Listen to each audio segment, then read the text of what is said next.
अब खबर है चिमूर तहसील से, जहां जलापूर्ति की गंभीर समस्या से परेशान महिलाओं ने घड़े हाथ में लेकर जलापूर्ति कार्यालय पर प्रदर्शन किया।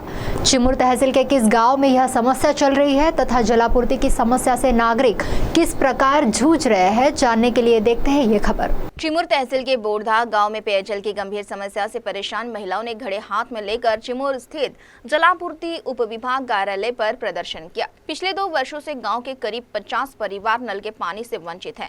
भीषण गर्मी में 18 किलोमीटर की दूरी तय कर महिलाएं और पुरुष अपनी समस्या लेकर प्रशासन के सामने पहुंचे। बोरधा गांव में 2 वर्ष पूर्व जल जीवन मिशन के तहत नई जलापूर्ति योजना को मंजूरी दी गई थी। ठेकेदार द्वारा पानी की टंकी का निर्माण कार्य शुरू किया गया, लेकिन निधि के अभाव में काम अधूरा रह गया और योजना ठप पड़ गई। इस दौरान जल्द ही नई योजना शुरू होने का आश्वासन देकर लगभग 35 वर्षों से चल रही पुरानी जलापूर्ति योजना बंद कर दी गई, लेकिन नई योजना आज तक शुरू नहीं होने से गांव के 50 परिवारों को पीने के पानी के लिए दर-दर भटकना पड़ रहा है।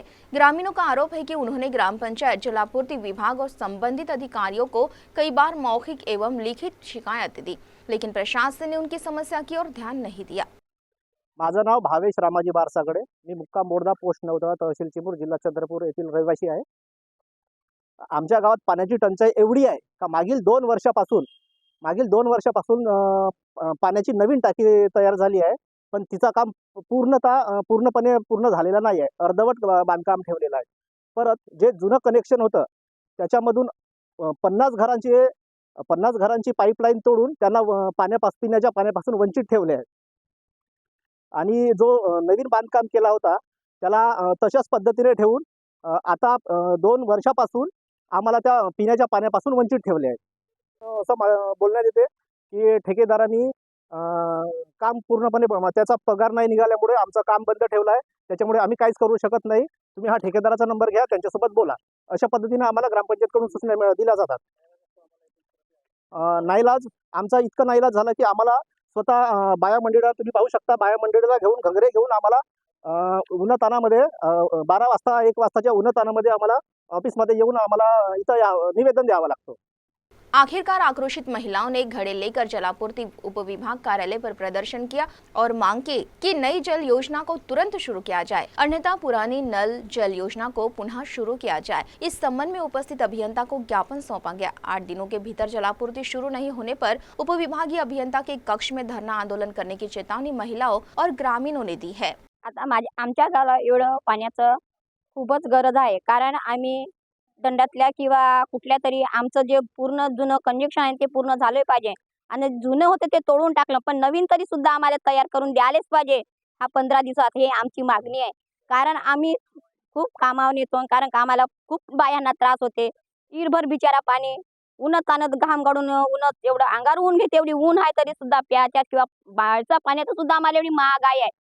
एवढं आम्ही विनंती करून, कारण जुनी नसेल तरी जुनी नसेल तरी नवीन येतं आमच्या नळाला कनेक्शन, आम्ही 2 किंवा 1 गुण पाणी मिळालं प्यायला तरी आमच्या मनाला समाधान आहे। एवढी मागणी करून आम्हाला निश्चितच पाणी भेटलं पाहिजे हे 15 दिवसात, हे आमचं काम झालंच पाहिजे, नाहीतर आम्ही अजून कुपोषणाला बसणार आहोत। हे आमची सरकारची मागणी आहे आणि पाणी मिळालंच पाहिजे। माझं नाव पौर्णिमा शंकर मेश्राम, मुक्काम बोरधा पोस्ट 9 तालुका चिमूर, जिल्हा चंद्रपूर।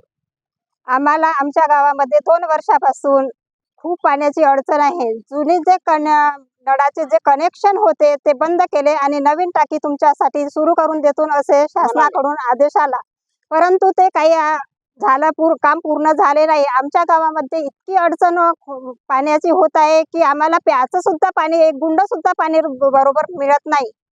पंचायत समितीमध्ये उपोषणासाठी आलो, यांनी जर आमचं काम पूर्ण करून दिला नाही तर आम्ही। इस आंदोलन में बोरधा गांव के लगभग 50 महिला एवं पुरुष बड़ी संख्या में शामिल हुए। नमस्कार, माझं नाव हर्षाली विजय बोरकर आहे आणि मी राहणार बोरधा पोस्ट 9 तालुका चिमूर, जिल्हा चंद्रपूर इथून आलेली आहे। आमच्या गावामध्ये जल जीवन योजना येऊन 2 वर्ष झाले आणि त्याच्यासाठी आमची जी जुनी पाईपलाईन होती ते पूर्ण कट करून नवीन पाईपलाईनचे काम केलेले आहे, परंतु आम्हाला अजूनही टाकीचे काम पूर्ण होऊन आम्हाला पाणी मिळत नाही। आमच्या गावातील पूर्ण 1 विहिरी आटून गेलेल्या आहेत आणि प्यायचं सुद्धा पाणी, बाहेरचं पाणी सुद्धा आम्हाला मुश्किल आहे। त्याच्यामुळे आम्ही सरकारकडे एवढीच विनंती करतो की आमच्या जल जीवन योजनेचं काम पूर्ण करून, आमचं टाकीचं काम पूर्ण करून आमच्या गावाला लवकरात लवकर पाणी मिळवून द्यावे, ही सरकारकडे आमची विनंती आहे। पूर्ण गावकरी मंडळीतर्फे मी विनंती करते आहे। CTV के लिए प्रतिनिधि बालू सातपुते की रिपोर्ट।